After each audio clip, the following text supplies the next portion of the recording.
मातृभूमि न्यूज, मातृभूमि की आवाज, मातृभूमि के लिए। અમદાવાદ શહેરના નારોલ 4 રસ્તા પાસે મારુતિના શોરૂમ નીચે રૂપિયાની લેતી દેતી મામલે બે જૂથ વચ્ચે થયેલી અથડામણનો વિડીયો વાયરલ થયો હતો।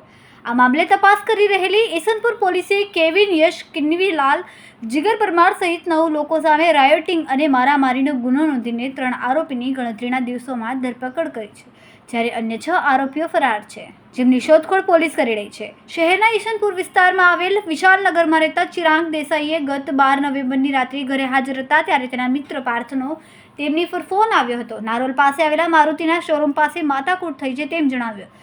ચિરાગ દેસાઈ તેની 4 વ્હીલર ગાડીમાં બીજા મિત્રોને બેસાડીને તાત્કાલિક મિત્રે બોલાવેલી જગ્યા પર પહોંચી ગયો। જ્યારે તેઓ સ્થળ પર પહોંચ્યા ત્યારે આગળ પાર્થ અને કેવિન વચ્ચે રૂપિયાની લેતી દેતી મામલે માથાકૂટ ચાલી રહી હતી। અચાનક જ કેવિને તેની સાથે આવેલા 5 શખ્સોએ ગાડીમાંથી હોકી અને બેઝબોલ જેવા હથિયારો કાઢીને પાર્થ અને ચિરાગ દેસાઈ સહિતના લોકો પર હુમલો કરી દીધો હતો। આ સમયે સમગ્ર મારામારીનો વિડીયો અજાણ્યા શખ્સોએ બનાવી દીધો અને સોશિયલ મીડિયામાં વાયરલ કર્યો હતો। ઉલ્લેખનીય છે કે આ મામલે ઈસનપુર પોલીસે 9 લોકો સામે રાયોટિંગ સહિતની કલમનો ગુનો નોંધીને કેવિન ઉર્ફે કેપી પટેલ, યશ ખિન્નીવાલા તથા જીગર ઉર્ફે જીગો પરમારની ધરપકડ કરી છે।